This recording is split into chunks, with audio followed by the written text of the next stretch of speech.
Nunca Kfouri, vou conversar hoje com o prefeito da cidade olímpica. Eu vou conversar hoje com Eduardo Paes, o prefeito da cidade maravilhosa do Rio de Janeiro. Quem é Eduardo Paes? É um carioca apaixonado pelo que faz. Eu acho que eu acho que essa coisa de prefeito é que muda a vida das pessoas, né? E aí você poder ser prefeito da cidade que você nasceu, da cidade que você ama, né, para mim é um exercício de prazer permanente, mesmo nos momentos de dificuldade. Então eu tive a honra de ser prefeito 4 anos, fui reeleito agora, vou ficar até 2016, e num momento muito legal, né, em que o Brasil se consolida, em que a cidade tem oportunidades, né, e com esse desafio de como é que você pega essas oportunidades e transforma a cidade. Então o Eduardo Paes é um cara muito feliz de ter...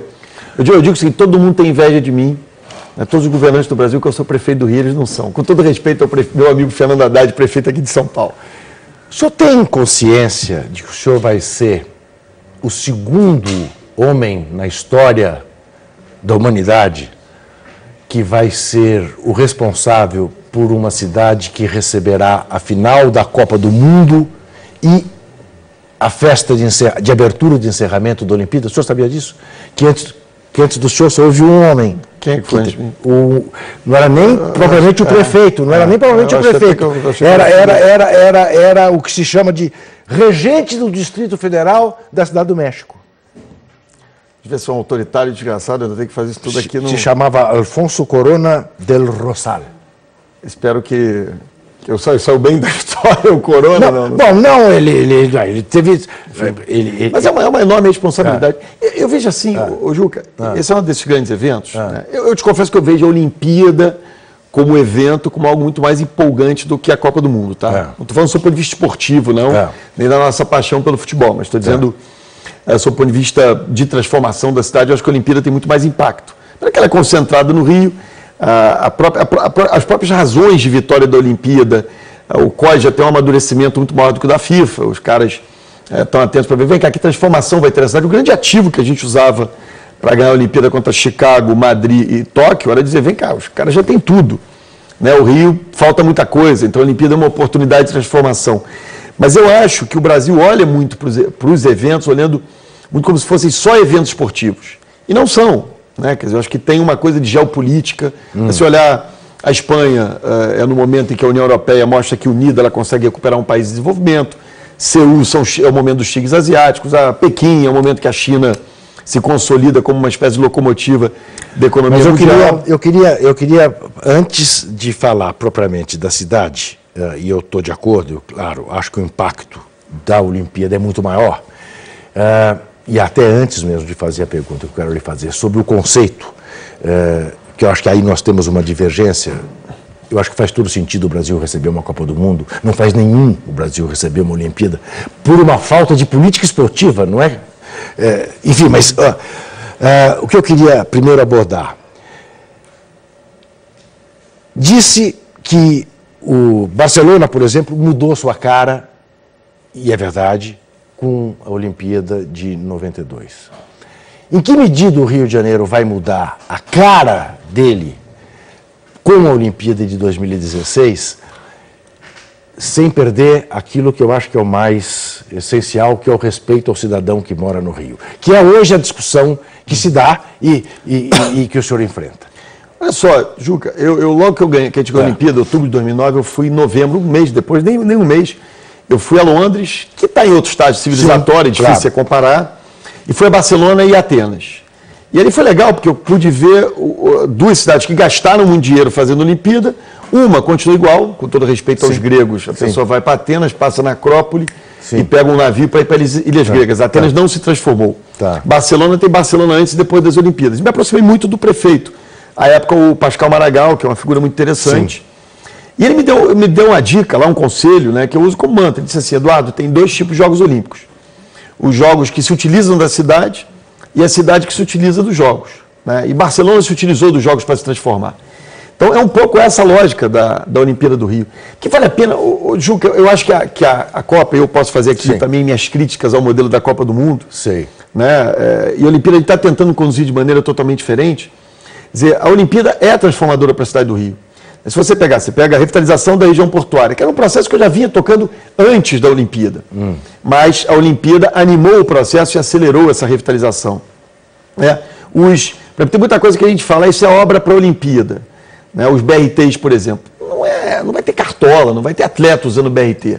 Né? Mas com a desculpa da Olimpíada, você implanta obras de mobilidade que não impactam nas áreas mais nobres da cidade. Né? Eu sempre digo isso, eu não tenho uma obra na Zona Sul. Né? Se alguém me disser uma obra minha na Zona Sul estruturante, espero que os moradores da Zona Sul do Rio não fiquem com raiva, eu paro amanhã. Não tem. Quer dizer, todas as obras da prefeitura, todas essas obras de legado olímpico, né, que são chamadas de legado olímpico, elas são nas áreas mais pobres da cidade, Zona Norte, Zona Oeste, tem a ver com mobilidade para a população mais pobre da cidade. Aí o senhor diria que está vendendo mal essa ideia, porque é aí que tem a maior onda de protestos? Tem um problema de comunicação. E eu acho que ele é muito contaminado pela Copa do Mundo. Tá? Porque, deixa eu explorar só uma coisa. Claro. Eu não gosto de interromper, mas eu vou interromper.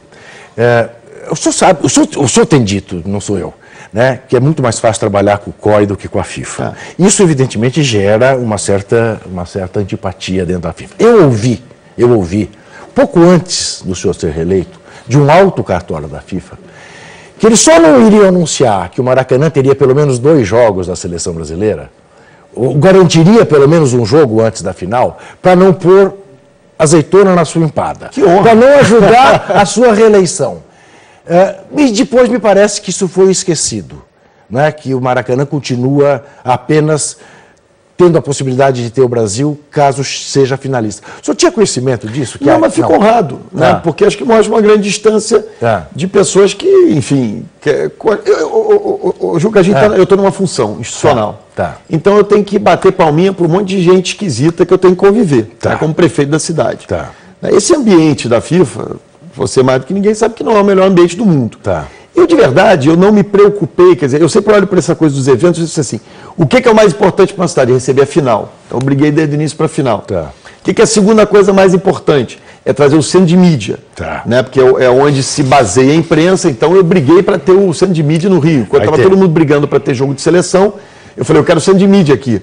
Porque esse é o legado que se pode deixar para a cidade. É claro que eu gostaria que a seleção brasileira só jogasse no Maracanã, mas não é possível, não acontece. Então vamos torcer para chegar na final e jogar no Maracanã, como aconteceu na Copa das Confederações.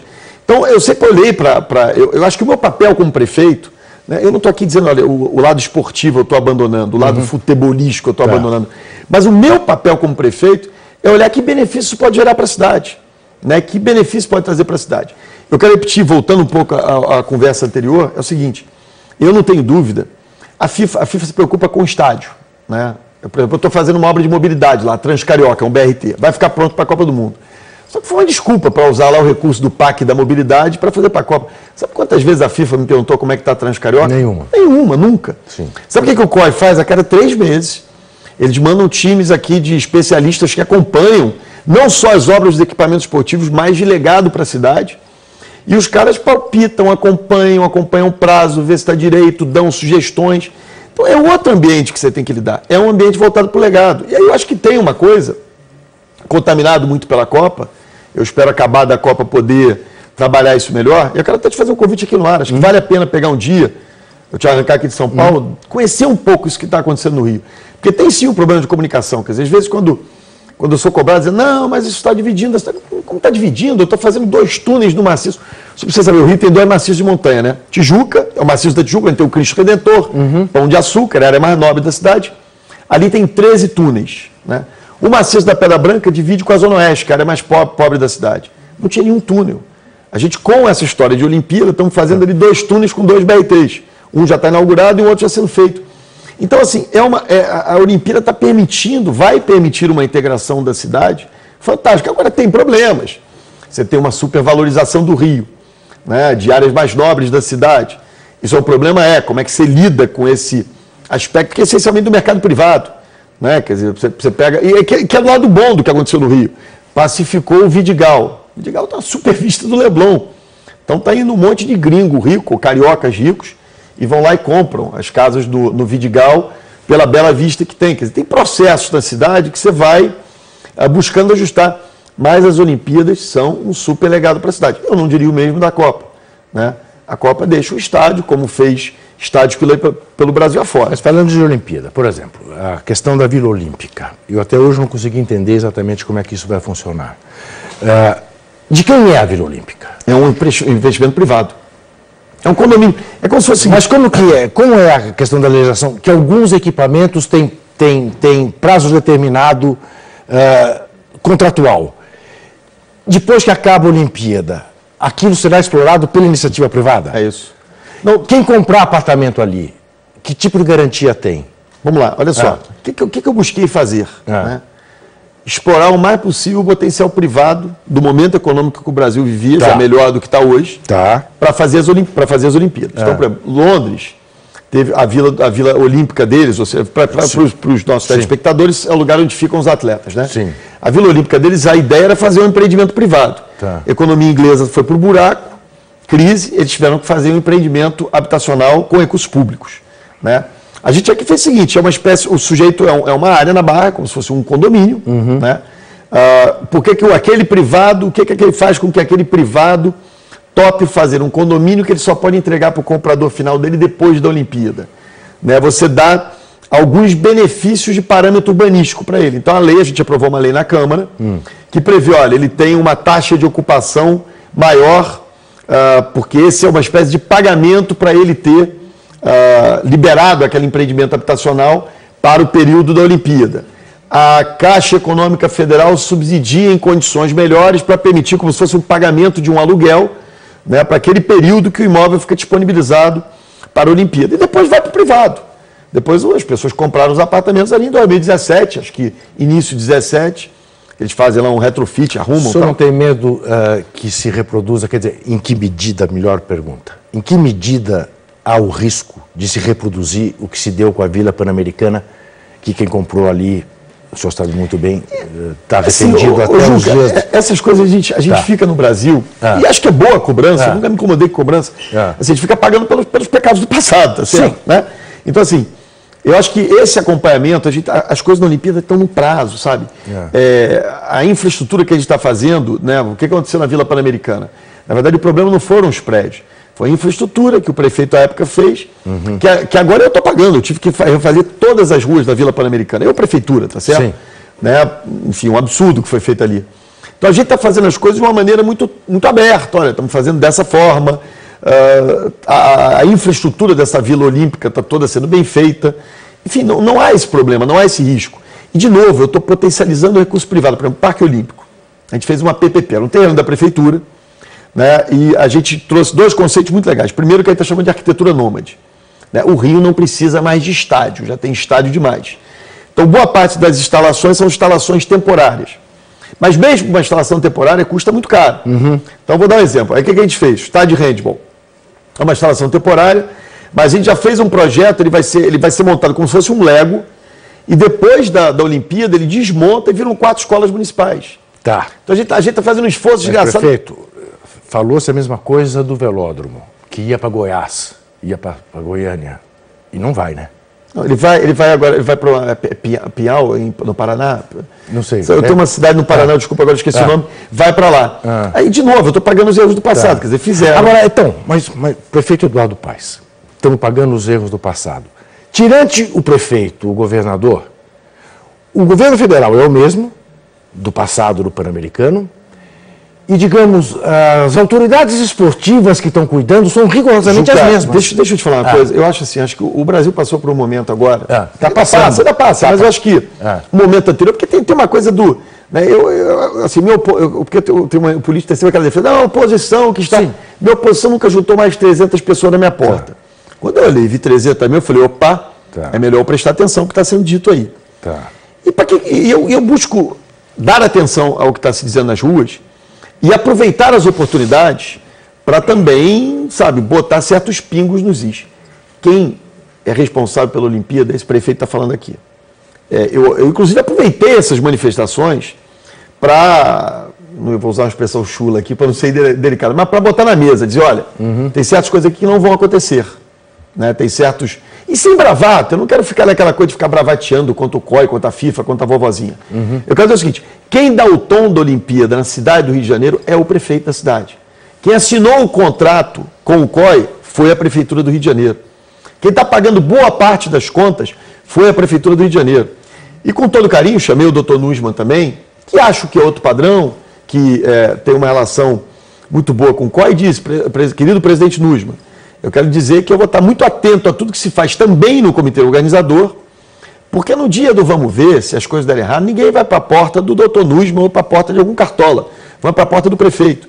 Então, as Olimpíadas do Rio, Juca, pode anotar aí, o telespectador pode saber, são responsabilidade minha. Né? E eu seria o primeiro a dizer se alguma coisa estiver sendo errada, estiver indo errada, porque eu seria o primeiro a pagar por isso. Né? Eu vi isso, por exemplo, essa Jornada Mundial da Juventude. Né? Botaram lá uns batedores da Polícia Rodoviária Federal que eram de Minas Gerais.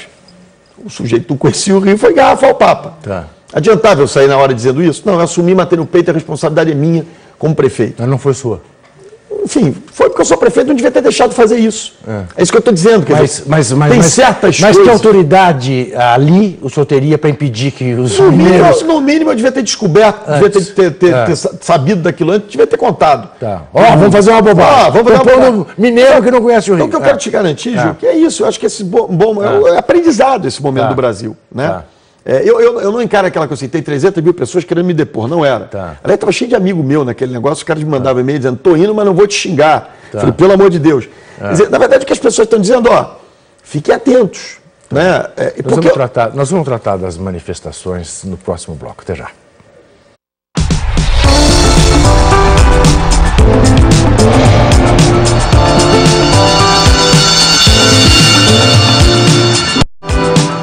Eu converso com o prefeito do Rio de Janeiro, eu converso com o prefeito Eduardo Paes.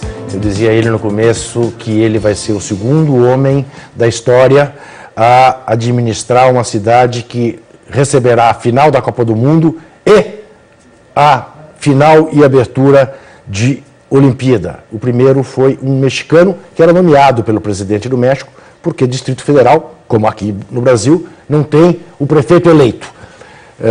O senhor me perguntava como é que se ele acabou bem ou mal. Eu não sei se ele acabou bem ou mal, mas ele comandou o famoso massacre de Tlatelolco, da praça contra os estudantes. Não, é uma extrema coincidência. É uma extrema coincidência. Não, pelo amor de Deus. Não, 2 anos antes, 1 ano antes da Olimpíada, houve as manifestações que houve no México. Nós não corremos nenhum risco no Rio de Janeiro das coisas chegarem a esse ponto, me parece óbvio. Agora, o senhor falava da necessidade de olhar para as pessoas que foram à rua, ouvir o ronco da rua, como diz Hélio Gaspari, e tratar de, eventualmente, fazer autocrítica, recuar, reconhecer erros. Vir ao autódromo é o reconhecimento de um erro? É a maneira como a gente conduziu, né?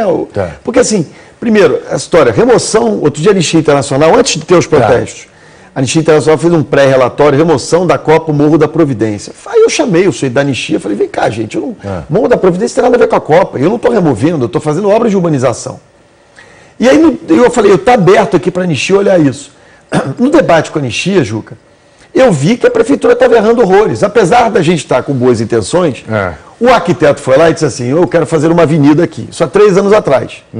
E até hoje ele não decidiu se vai fazer avenida ou não. Só que nesse meio tempo, os técnicos da prefeitura foram lá, marcaram as casas, parece nazista marcando judeu com a estrela de Davi. Ô, prefeito, que bom ouvi-lo dizer isso. Porque eu disse isso num debate com o ministro do Esporte, Aldo Rebelo, e ele bateu na mesa e ficou muito bravo comigo. Não admito que se diga, fala em nazismo, porque eu falei, não, prefeito, estou dizendo que é o método.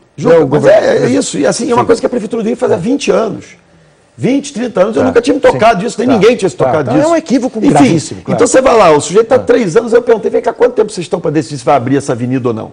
Então não está removendo a comunidade, você tem 60 casas que eles querem eventualmente abrir a avenida e não decidem.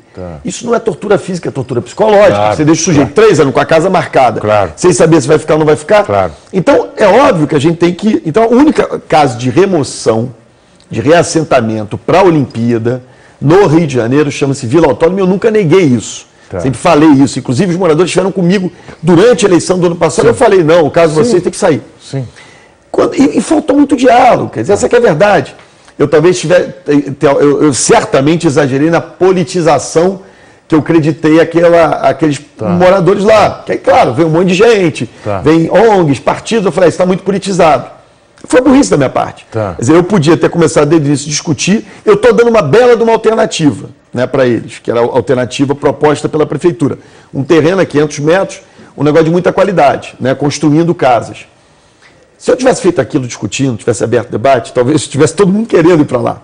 Mas como a gente fez de uma maneira autoritária, essa que é a verdade, agora tem que estar assim, voltamos a estaca zero, zero a pedra. É o mesmo caso da escola Friderrache, do Célio de Barros, do conjunto aquático de La Mare? É o mesmo caso? De novo, Juca, aí eu posso... Se tivesse conversado antes... Juca, aí eu posso responder pelos meus atos. Tá. Né? Quer dizer, eu acho que o Cabral fez uma meia-culpa lá, Tá. e acho que também foi mal conduzido. Né? Mas aí eu trato dos meus atos aqui, quer dizer, eu não tenho nenhuma relação direta com as decisões no entorno do Maracanã. Acho que foi importante o governador reconhecer o erro e voltar atrás. Né? É óbvio que faltou diálogo ali, é óbvio que faltou esse debate, que no caso aconteceu comigo com a Vila Autódromo. Então, a gente está discutindo com calma, com tranquilidade. Tem uma parte da comunidade que vai ter que sair, que não pode ficar, por questão de proteção ambiental, por uma série de motivos, mas é possível sim um reassentamento na própria área.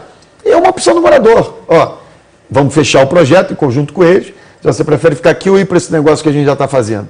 E aí vai se debatendo, vai se discutindo. Agora, prefeito... Por isso que eu não vejo as coisas com... Ok. Com o lado ruim, né? Não, eu estou entendendo. Estou gostando do que eu estou ouvindo. E quero ir mais fundo nisso. Para escapar um pouco da questão específica e discutir um pouco a questão mais geral. Se eu estiver enganado, o senhor me corrija.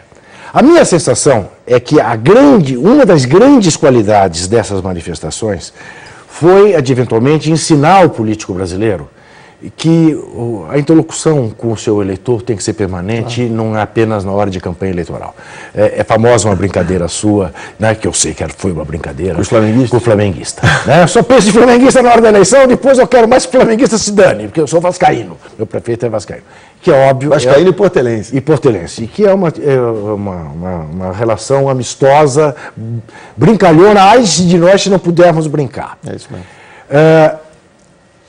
Mas, ao ter essa consciência desta necessidade, o senhor me surpreende, por exemplo, eu estou conversando com o prefeito no dia 20, hoje é 20 de agosto. No dia 20 de agosto, pela manhã do dia 20 de agosto. Ao ler ontem que o senhor teria dito que o senhor daria todo o dinheiro do mundo para o Woody Allen ir gravar e fazer o filme dele no Rio. Eu entendo exatamente o que o senhor quis dizer. Eu também, se fosse prefeito de uma cidade, adoraria que um cineasta do porte do Woody Allen viesse fazer a apresentação na minha cidade. A cidade vai lucrar muito depois disso. Mas não teria sido melhor, no momento que tem greve do professor, do Diabo 4, na porta da casa das pessoas, dos políticos cariocas, dizer, olha, a cidade do Rio fará o esforço que puder para trazer o Woody Allen aqui a fazer esta frase. Você está num contexto diferente, você está discutindo cultura. Estou no segundo caderno do jornal o Globo, né, discutindo cultura. Mas o senhor viu a repercussão que teve. Enfim. E aí, eu acho que é um barato. E eu acho que é o seguinte, Juca, porque a gente não pode. O Brasil é grande, caramba. Existe recurso para tudo. Né? Eu não tô, claro que se pudesse ter mais, era melhor. Né? Mas a gente tem condição de fazer o evento Copa do Mundo, a gente tem condição de fazer o evento Olimpíada, tem condição de fazer o Woody Allen, tem condição de fazer saúde e educação. A gente não pode ter uma coisa contra a outra. Sim. É a questão de como faz. Faz com transparência, faz no prazo, faz sem superfaturamento. Quer dizer, esse que é o desafio. Eu não fico, jogando uma coisa contra a outra. Então, assim, eu digo, a remuneração do professor do município do Rio de Janeiro é a maior de todas as capitais. Né? Eu pago quase o triplo do piso nacional que o governo federal quer estabelecer. Você acha que o professor não merece ganhar mais? Acho que sim. Mas contextualizando para a realidade brasileira, o magistério do município do Rio de Janeiro é bem remunerado. Claro que podia receber mais. Isso também não pode impedir que a cidade tenha o evento Olimpíada, que ela tenha um Woody Allen filmando. Você está num contexto de cultura ali, quer dizer, estava discutindo iniciativas culturais. Você pergunta, mas o Woody Allen não topa? Eu falei, eu dava qualquer coisa para o Woody Allen vir filmar no Rio.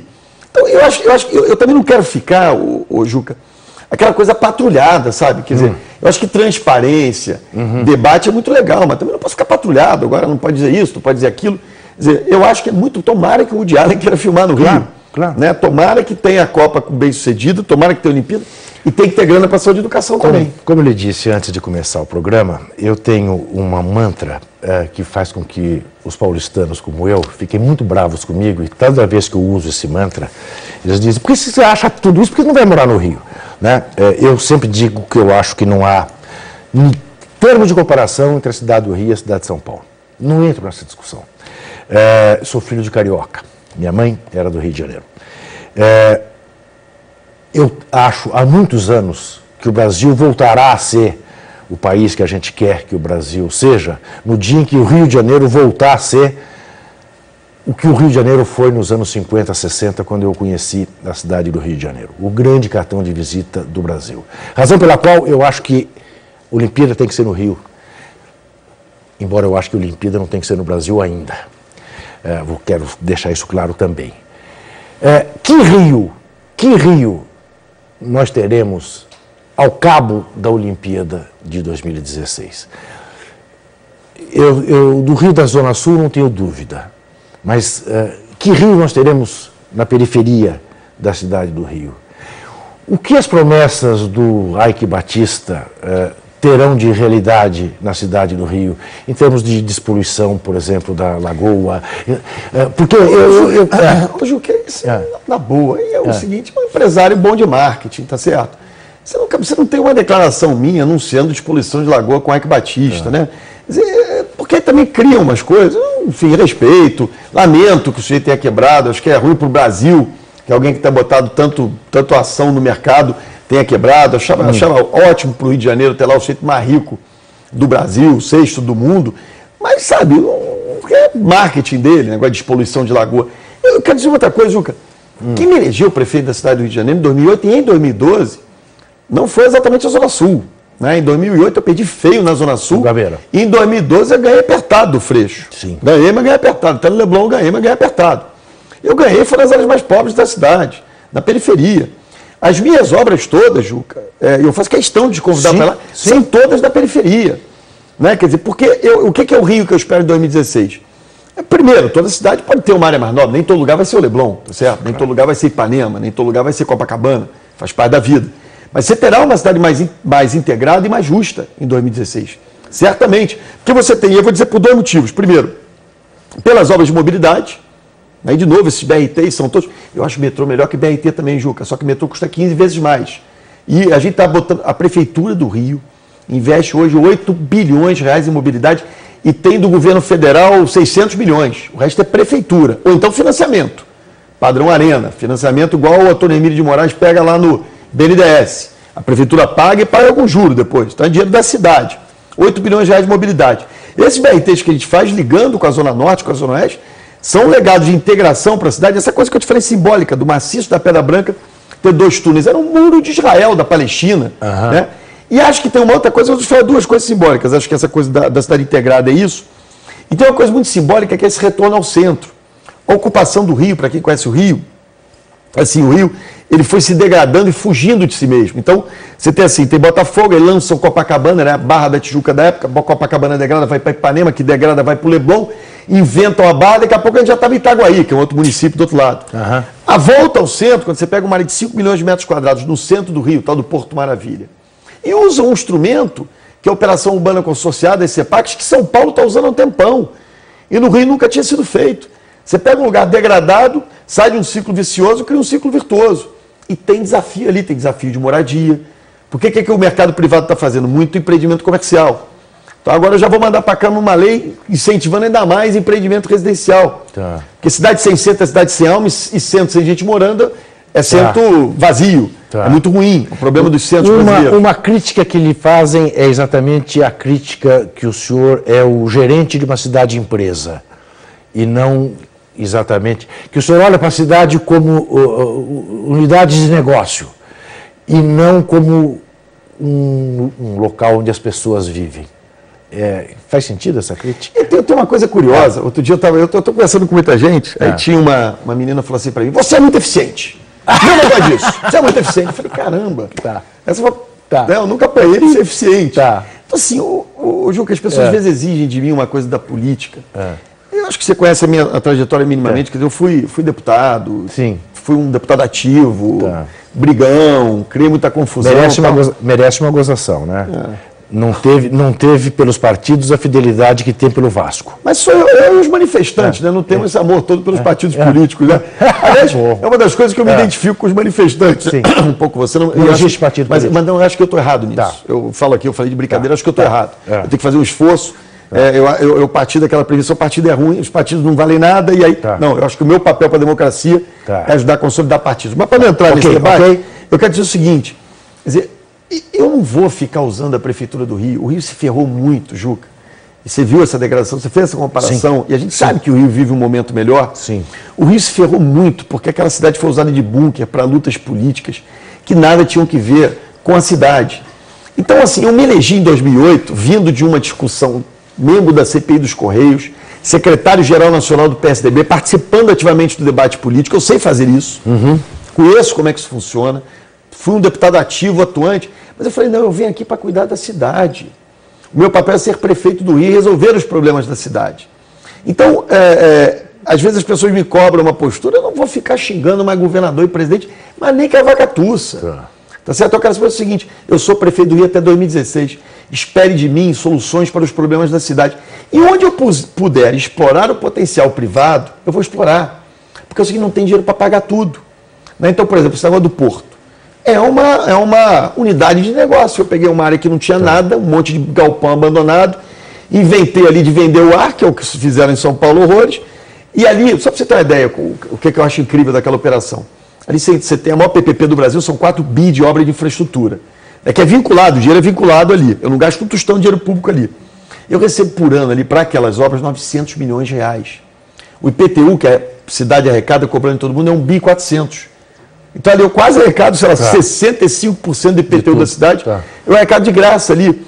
Você poder olhar o Parque Olímpico e dizer, vem cá, eu em vez de ficar gastando 1 bilhão e 800 milhões de reais do dinheiro da população, que eu podia gastar em saúde e educação, em vez de eu ficar fazendo centro olímpico de treinamento, ginásio, arena, se eu puder fazer com dinheiro privado eu não vou fazer, campo de golfe, isso é uma circunstância da Olimpíada. Tem 2 coisas da Olimpíada que me dão ódio, só de imaginar que eu tenho que fazer.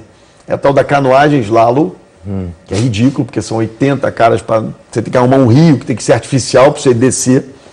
E o campo de golfe, né?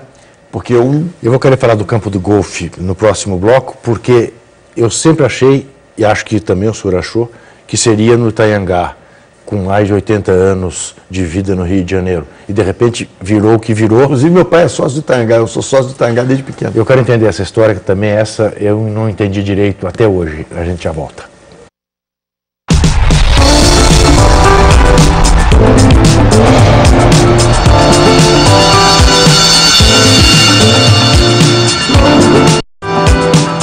Converso com o prefeito da cidade olímpica do Rio de Janeiro, converso com o Eduardo Paes. Então, prefeito, o campo de golfe, que está toda essa celeuma, questões jurídicas envolvendo grileiros, poceiros, UPPs, cirelas, nusmas, como é que isso vai se resolver? Olha só, eu sempre achei o mais óbvio fazer no Itanhangá também. Tá. Né? E estamos falando de decisão tomada 2 anos atrás. Né? Talvez fosse hoje, eu talvez brigasse mais do que eu briguei. Mas recebi uma carta da Federação Internacional de Golfe, dizendo que o Itanhangá não apresentava as condições adequadas para tal, mesmo com as obras que poderia fazer ali. E eu tenho enorme simpatia pelo Itanhangá, desde que eu tenho, sei lá, 7, 8 anos de idade, eu frequento o Itanhangá. Né? Então, eu falei, eu vou ter que construir um campo de golfe, gastar, sei lá, 70, 80 milhões de dinheiro público para fazer um esporte que não é popular no Brasil, nem vai ser cá entre nós. Né? Então, o que nós fizemos? Você tem a barra, primeiro, a barra, toda vez que você falar de algum terreno, ela vai pintar um japonês, um alemão, um chinês, um libanês, para dizer que é dono da área. Então, ali tem uma disputa fundiária em todos os casos. A prefeitura, ela reconhece, inclusive, posses ali, né, para aprovar os empreendimentos naquela região desde sempre.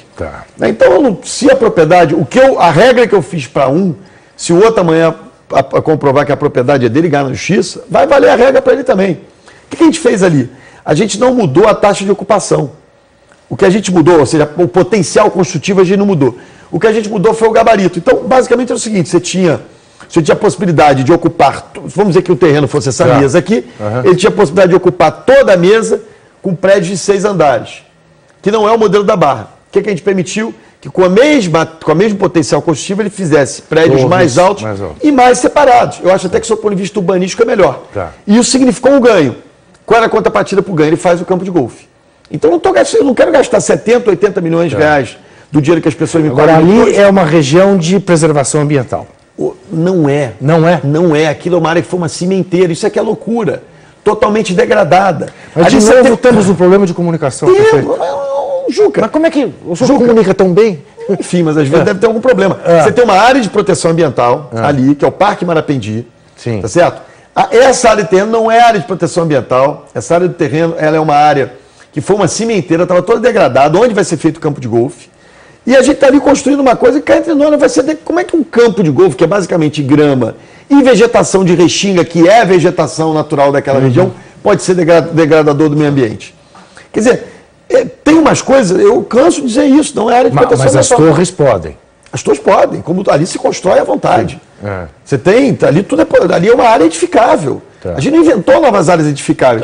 A mudança que teve foi essa. Em vez do cara fazer um monte de caixote de 6 andares, ele fez o padrão que é o padrão da Barra. Novo Leblon, Nova Ipanema, todos os condomínios da Barra são torres altas e separadas entre elas. Tem uma distância boa entre elas, né, por causa de ventilação.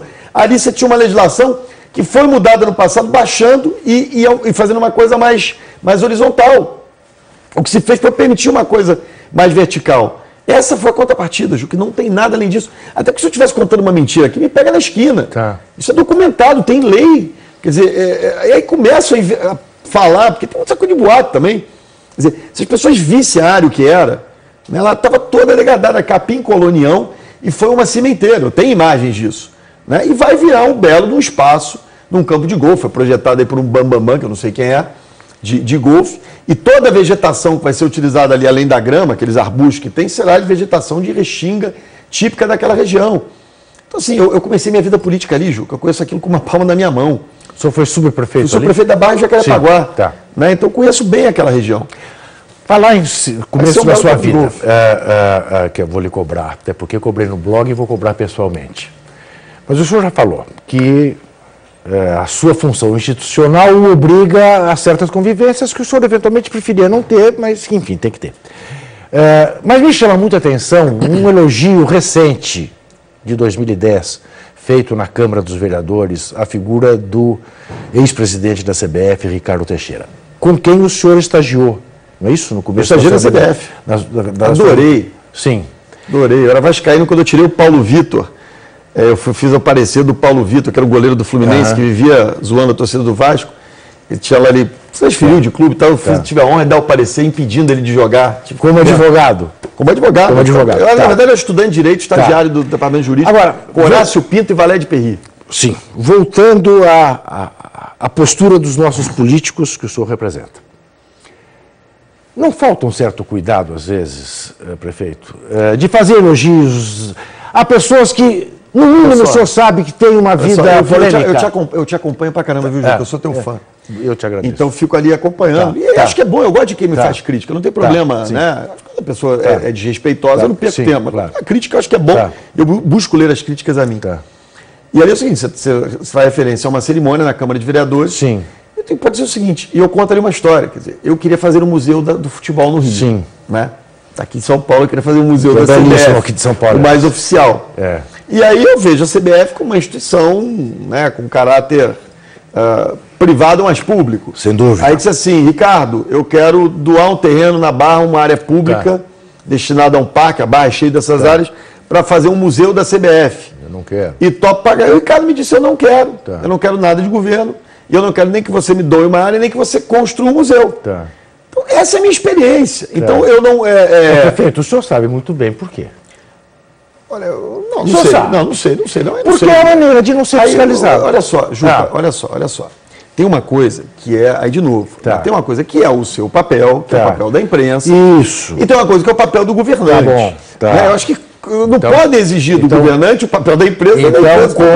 Eu não reclamo que você reclame, mas não me peça. Não, aí é que tá. Então, eu vou lhe mostrar. Quando eu estou na oposição, eu sou um franco atirador. Eu vou lhe mostrar, e essa é uma ótima oportunidade, que o senhor reclama, que a gente reclama. O senhor sabe que quando eu disse que o senhor vinha, que o senhor, aliás, eu lhe agradeço, deixa muito claro, as coisas são como as coisas são. prefeito foi convidado para vir fazer o Linha de Passe. Ele falou assim, não, eu não quero o Linha de Passe, eu queria o programa do Juca. E é lá que eu vou. E eu falei, ó, me perguntar... Falei com um amigo em comum. Exatamente. O nosso Walter Matos Júnior, do Diário Lance. Quando eu disse aqui dentro que o senhor viria aqui, houve reações negativas. Ele que em Copenhague disse que quando a gente se aproximou, já veio a SPN com o seu baixo astral. O senhor acha mesmo? Batem pra caramba. Não acho. Olha só, deixa eu te falar, Juca. Assim, de verdade, eu prefiro debater, ser entrevistado com quem me critica ou quem me elogia. Né? Não tem o menor problema com isso. Mas eu acho que tem momentos, tem horas, né, que a gente precisa, essa coisa da Olimpíada do Rio, né? Era uma coisa que, claro, que você pode fazer a crítica, mas é uma conquista tão legal para a cidade, é uma oportunidade tão legal para a cidade, que é óbvio que todo mundo que era contra o Olimpíada tinha uma linha meio contra aqui na SPN, que eu falava, pô, para com esse baixo astral, sabe? Levanta a pipa da cidade. Foi um pouco defesa da minha cidade, nada pessoal. Eu sou telespectador da ESPN, atenção, público da ESPN, funcionário da ESPN, estamos juntos, não tem problema nenhum de Deixa eu lhe dizer, eu cito sempre um grande carioca chamado Milor Fernandes, que sempre disse que a função da imprensa é ser oposição, o resto é armazém de secos e molhados. Então, nós temos tempo de tratar, queria só a sua opinião. Eu entendo, eu também, se fosse prefeito do Rio, prefeito de qualquer cidade, eu gostaria de receber uma Olimpíada para poder melhorar a minha cidade. Mas o senhor não concorda que a Olimpíada deve ser o coroamento de uma política esportiva bem-sucedida e não o primeiro passo, como vai se dar no Brasil? Bom, aí assim... É outra discussão. De novo, eu me coloco como prefeito, mas eu sou ator político, eu posso... Eu sou um político, eu posso me colocar aqui e dar minha opinião. Eu acho uma vergonha. Eu acho também, concordo. Eu não acho que há preocupação. Por exemplo, eu tenho lá, eu passei a subsidiar, não é papel da prefeitura pagar alto rendimento. Meu papel é a universalização da prática esportiva. Sem dúvida. Então tem Vila Olímpica pra caramba, educação física nas escolas, trabalho essa universalização. O papel do alto desempenho é um papel muito mais do governo federal. Eu criei lá uma coisa que eu chamei de Time Rio para fortalecer lá um grupo de medalhistas, de gente de alto rendimento que tem capacidade de ganhar medalha nas Olimpíadas. Eu não acho que a gente vai bem nesse campo. Não sou especialista, mas a minha sensação é que a gente não vai bem. Agora, esse é um tema, Juca, que eu, de verdade, eu falo sempre assim, quer dizer, eu não quero deixar de debater, mas eu deixo escapa do seu sim. Eu deixo para o Nussmann, para o Aldo Rebelo, porque o meu negócio não é, se a cor da pista que o Bolt vai correr é laranja ou amarela. O meu negócio é o que fica para a cidade. Para eu me dedicar à cidade, eu tenho que me dizer o seguinte, isso aqui é com vocês. Né? Porque eu preciso cuidar da cidade. Porque se eu for também ter um olhar esportivo, vem aqueles delírios daquelas federações. Não, eu compreendo. Acho que não é sua função mesmo. Então, eu acho uma vergonha o Brasil receber uma Olimpíada. E eu estou fazendo um legado. Quem está pagando a conta do Centro Olímpico de Treinamento brasileiro não é o governo federal, não. Aquilo é a conta da Prefeitura do Rio. Aquele parque olímpico é pago pela Prefeitura do Rio. Tem lá 4 equipamentos vão ser pagos pelo governo federal. O resto todo, urbanização do parque, Centro Olímpico de Treinamento, que vai ficar. E esse é um debate. Eu quero saber para quem é que eu vou entregar, se é para o Ministério dos Esportes ou para o Comitê Olímpico Brasileiro. Que é um super equipamento e eu não entrego o equipamento sem que haja um modelo que não é uma discussão carioca, nem do prefeito do Rio.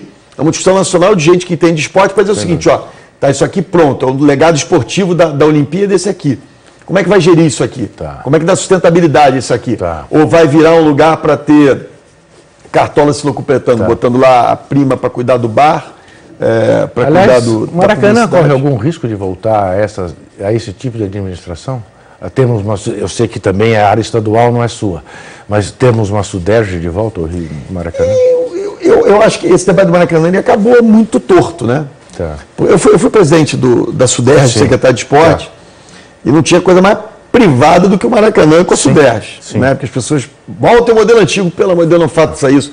O Marcelo Alencar, que foi governador do estado, ele dizia, o cara mais importante do estado é quem tem a chave do portão 18. Eu já tive a chave do portão 18, que é onde já estavam os convidados, e sei que aquilo é muito poderoso. Então, o Maracanã foi muito privatizado a vida inteira. Ele era um espaço privatizado pelos interesses políticos. Então, eu não acho ruim a concessão. A maneira como é que você faz, como é que você toca. Então, isso acabou um debate torto. Eu, na época que eu estava lá, eu discutia a concessão fazendo com os clubes na frente. Né? Mas você tem um problema, e eu não quero entrar nesse debate aqui. Eu já andei em muito lugar estranho nessa vida. Eu fui vereador, fui deputado, prefeito, secretário e tal. Eu te confesso que a minha experiência mais estranha foi quando eu tive secretário de esporte e tive que lidar com os cartolas brasileiros. Aí é um ambiente, de fato, que precisa de muita transformação, precisa de muita mudança, precisa de muita responsabilização. Eu não sei se eu estou arrumando uma briga desnecessária aqui para mim, mas é um escândalo, é uma vergonha como as coisas funcionam. Então, é muito difícil você gerenciar o desporto no Brasil com a qualidade dos dirigentes que a gente tem, com a lógica meio que, sei lá, o sujeito fica patrimonialista, o cara fica ali a vida inteira. Né? Eu adoraria ser prefeito do Rio a vida inteira, Ju, eu estou te falando. Se pudesse fazer aqui, você tem reeleição, quadreeleição para ser prefeito do Rio, eu não queria mais nada. Ficava lá 30 anos prefeitando, apanhando de um lado, apanhando de outro, mas cuidando da cidade que eu amo. Né? Faria com o maior prazer. Agora não pode, eu tenho direito a uma reeleição só. Tem um dia que eu vou para casa. Né? Isso no desporto brasileiro, eu não quero ser pessoal aqui, olha, eu quero dizer que eu tenho muito respeito pelo Nussmann, acho ele um cara que... Ele foi o grande ativo para a gente trazer a Olimpíada para o Rio. Enfim, não quero fazer aqui crítica para parecer situação, mas tem uma cultura no desporto muito ruim. Então foi a experiência mais esquisita. Depois, olha que eu convivi na Câmara dos Deputados. Você não acha que o Lula teve mais peso para trazer a Olimpíada do que o Nussmann?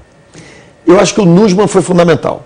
Né? Agora, o momento do... Por isso que eu digo, Olimpíada não é evento, não é um evento. Eu sei, não, eu estou perguntando pelo seguinte... Tem uma coisa geopolítica. Me chama sempre muita atenção, o único que falou na sua língua nativa naquela reunião em Copenhague, depois do Obama ter dito as coisas que disse... Não, teve uma coisa geopolítica ali. Por isso que eu digo, eu acho que tem uma coisa de legado intangível na Copa e na Olimpíada, que o Brasil não percebeu. O setor privado brasileiro não percebeu. O setor público não percebeu. A gente não está vendendo nosso país. Infelizmente, o nosso tempo acabou. Nós tínhamos muita coisa deixar a falar aqui lá para, sei lá, conhecer um pouco essas coisas das Olimpíadas. Farei com o maior prazer. Como você é apaixonado pelo Rio, vai ser bom. Estou apaixonado pelo Rio e só quero o bem do Rio de Janeiro. A gente se encontra, a gente se vê. Muito obrigado. Ainda não é o ano novo, mas que os desejos do prefeito Eduardo Paz se realizem. É tudo o que a gente quer para que a cidade do Rio de Janeiro seja uma cidade melhor, mais bonita, mais justa e mais digna.